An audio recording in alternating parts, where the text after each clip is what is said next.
113. Hubungan titik, garis, dan bidang. Perhatikan gambar kubus ABCD EFGH berikut. Melalui dua buah titik yang tidak berimpit hanya ada satu garis lurus. Contoh, titik A dan titik C, maka terbentuklah garis AC. Titik F dan titik H, maka terbentuklah garis FH. Jika sebuah garis dan bidang datar mempunyai dua titik sekutu, maka garis tersebut terletak pada bidang. Contoh, garis AC terletak pada bidang ABCD. Kenapa? Pada garis AC terdapat titik A dan C. Pada bidang ABCD juga terdapat titik A dan C. Itu merupakan titik sekutu. Selanjutnya, melalui tiga buah titik yang tidak berimpit atau segaris, hanya ada satu bidang datar. Contoh, titik A, B, dan G membentuk bidang ABG. Karena A, B, dan G tidak berimpit. Ini gambarnya. Melalui dua garis yang berpotongan, hanya ada satu bidang datar. Perhatikan garis yang berpotongan. Garis AG dan CE berpotongan di titik O, dan bidangnya adalah ACGE. Melalui dua garis yang sejajar, hanya ada satu bidang datar.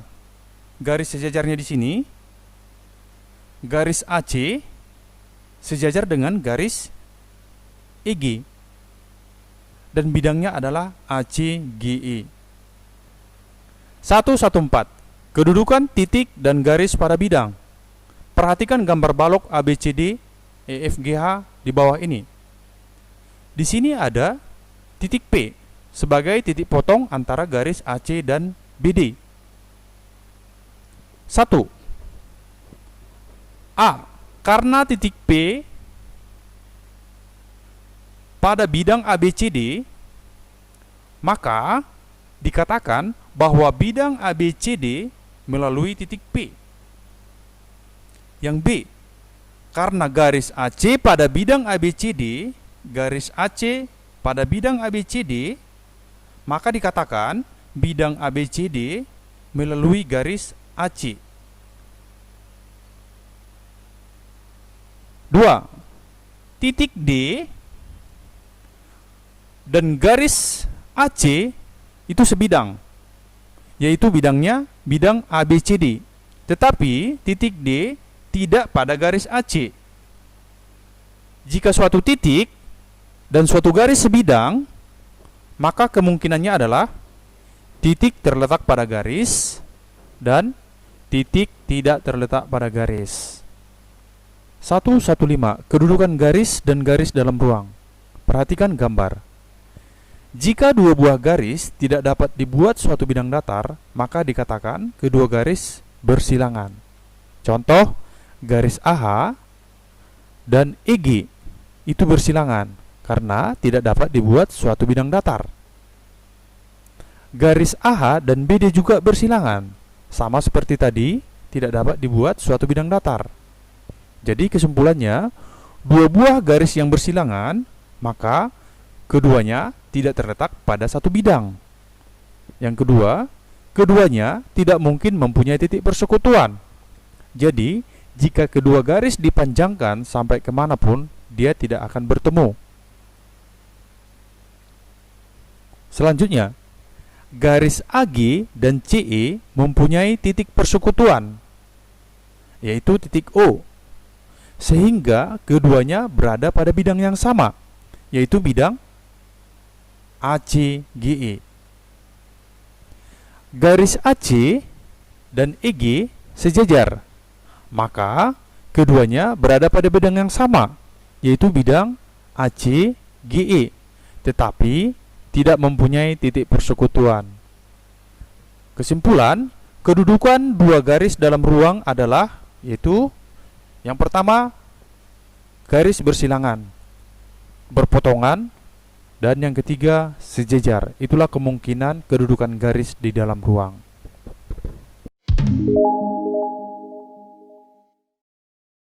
Perhatikan gambar. Gambar balok PQRS TUVW. Tentukan yang pertama, garis yang sejajar PQ. 2. Garis yang berpotongan dengan garis SR. 3. Garis yang bersilangan dengan TW. Kita akan jawab mulai dari yang pertama. Garis yang sejajar PQ. Sejajar PQ jelas di sini bisa kita lihat, ini ada SR, ini ada TU, ini ada VW. Itu yang sejajar. Dia ada 3. Garis yang berpotongan dengan SR. Perhatikan SR. Garis apa saja yang berpotongan? PS. Jadi setiap ada titik potong, itu merupakan garis yang berpotongan. SR juga berpotongan dengan TS, WS, QS, VS, US. Dari titik R, QR juga berpotongan, PR, TR, UR, WR, VR. Ya, jadi banyaknya ada 12. Seperti itu yang berpotongan. Setiap ada titik potongnya berarti dia berpotongan. Garis yang bersilangan dengan TW. Bersilangan itu berarti garisnya tidak sebidang. Garis yang bersilangan dengan TW salah satunya SR. Ini TW, SR-nya di sini. Artinya TW ada di bidang sini dan SR ada di bidang yang sini. Berarti dia tidak sebidang. PQ, TW dengan PQ juga tidak sebidang dan tidak ada titik sekutu. PU, QS, SP, QV, UR, PV, SU, QU, dan RV kasusnya juga sama. Dia tidak sebidang. TW dengan QU juga tidak sebidang. Seperti itu hubungan garis dengan garis. Yang pertama sejajar, yang kedua berpotongan, yang ketiga bersilangan.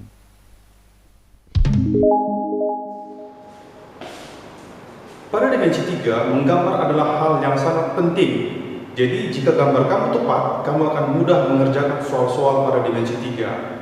Perhatikan, seperti ini contohnya. Gambarlah kubus ABCD EFGH seperti gambar di bawah. Jadi kamu gambar kubus ABCD seperti gambar yang di sini. Kemudian gambar bidang yang melalui titik B, D, dan G. Jadi caranya sangat mudah.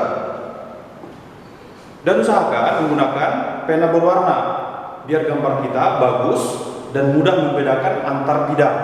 Perhatikan. Bidang yang melalui titik B, D, dan G.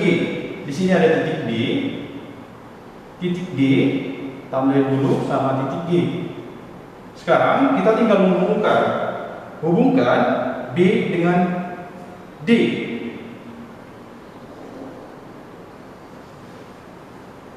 Oke. B dengan D.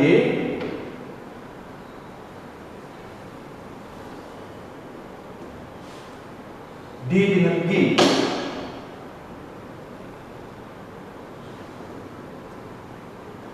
Kemudian aksen.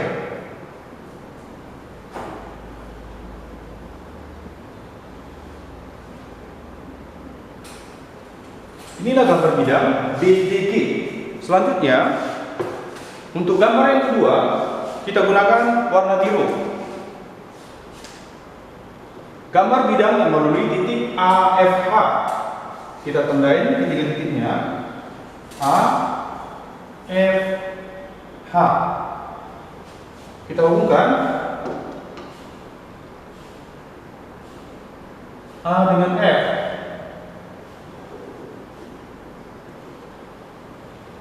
A dengan H.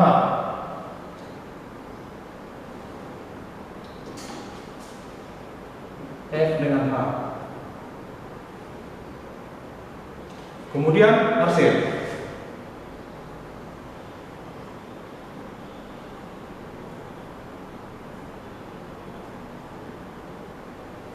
Perhatikan, pada gambar ini jelas kita bisa membedakan bidang BDG dengan bidang AFH. Jadi untuk selanjutnya dalam belajar dimensi 3, gambar kamu jika bagus itu merupakan plus point.